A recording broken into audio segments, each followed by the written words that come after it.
Let's take you live to Canberra now. Chris Bowen, the Energy Minister, is holding a live media conference after the default market offer was put forward by the AER this morning.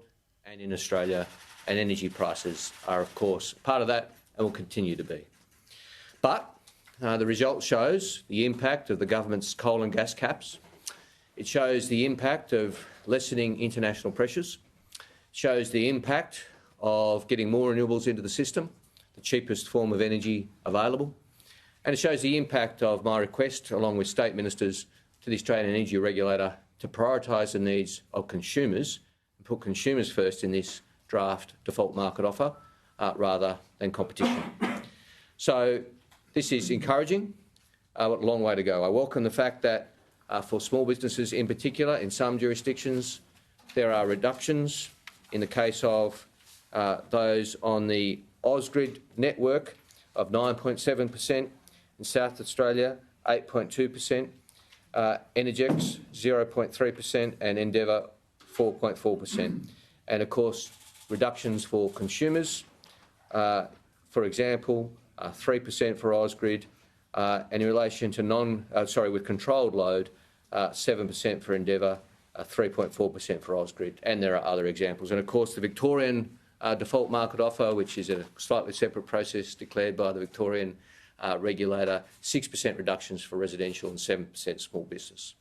Now, of course, we'll continue with the task at hand. That is getting more renewables into the system, which is the cheapest form of energy available. There are others with alternative ideas about the most expensive form of energy available. That's not the road that we will go down.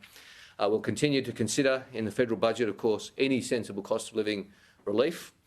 Our focus in the first couple of months of this year has been the very significant cost of living package, which is our tax cuts, which have helped every taxpayer and seen many get bigger tax cuts. That has been the focus for the first couple of months of the year. Of course, as the Treasurer, the Prime Minister and I have always said, we're in the cut for more sensible cost of living relief, but that's something we'll deal with in the budget. Happy to take some questions. Minister, what proportion of the market are on these default market offers, and what does it mean for those people who aren't?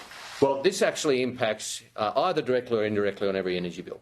Directly for those who are on the default market offer, but for those who aren't on the default market offer, it's indirectly because the energy companies have to benchmark themselves against this. They have to tell their consumers how they compare to this, and it provides very real pressure on them to match it. And if they don't, then consumers will know about it and will make choices accordingly. So it's partly about those on default market offer, but it actually impacts on all our bills indirectly. Charles? You said the coal and gas caps are contributing to this. How sustainable are they long-term to keep prices down? And how soon does the market have to take back over? Oh, look, we've made clear that we've moved to a gas code of conduct, and that has a similar impact, and that's got an ongoing process and impact. The coal caps we've always made clear were time limited, and that doesn't change.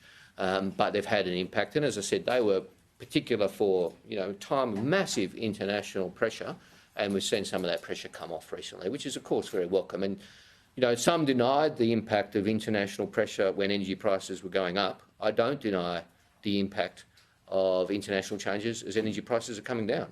It has an impact both ways.